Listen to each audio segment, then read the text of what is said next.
అందరికీ నమస్కారం అండి. Welcome to our channel. Telangana రాష్ట్ర ప్రభుత్వ ఉద్యోగులకు కొత్త పీఆర్సీపై మరో సంచలనం. ముందుగా 6 డిఏ బకాయిల చెల్లింపులు. ఈ వీడియోలో వీటి గురించి పూర్తి వివరాలైతే తెలుసుకుందామండి. ముందుగా వీడియోని సపోర్ట్ చేసే వారందరూ కూడా వీడియోని ఒక లైక్ చేసి మీ తోటి ఉద్యోగ మిత్రులకు వీడియోని అయితే షేర్ చేయండి.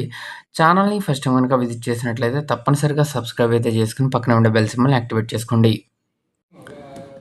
పీఆర్సీ నివేదికను వెంటనే విడుదల చేయాలి అని చెప్పేసి మరో ఇంపార్టెంట్ అప్డేట్. రాష్ట్ర ప్రభుత్వం ఇచ్చిన హామీ ప్రకారంగా ఉద్యోగ ఉపాధ్యాయులకు సంబంధించిన పీఆర్సీ పే రివిజన్ కమిషన్ నివేదికను తక్షణమే విడుదల చేయాలని తెలంగాణ రాష్ట్ర ఉపాధ్యాయ సంఘాల పోరాట కమిటీ టీఎస్యూటీఎఫ్ డిమాండ్ చేయడం జరిగింది.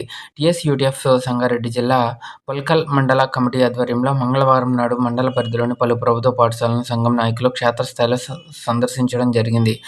అయితే 3 ఏళ్ళు ఆలస్యమైన పీఆర్సీ పెండింగ్‌లోనే ఉంది.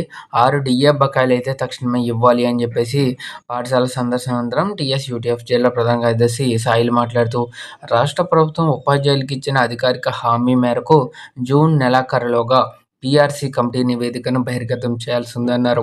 అయితే గడువు ముగిసినా ఇప్పటికీ నివేదికను విడుదల చేయకపోవడం ఉద్యోగ వర్గాలను తీవ్ర నిరాశకు గురిచేసిందని మండిపడ్డారు.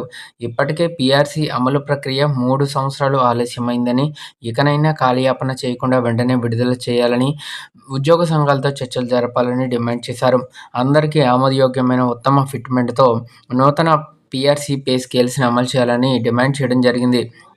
దీంతోపాటు ఉద్యోగోపాధ్యాయులకు సుదీర్ఘకాలంగా ప్రభుత్వం నుండి అందాల్సిన 6 డిఆర్ఎస్ అలవెన్స్ బకాయిలను తక్షణమే ఒకే విడతలో విడుదల చేసి ఆర్థిక భరోసా కల్పించాలని ప్రభుత్వాన్ని కోరడం జరిగింది. ఇదండి వాళ్ళ ఎంప్లాయీస్ సంబంధించిన తాజా updates. For more updates subscribe to our channel. Thank you friends. Have a nice day.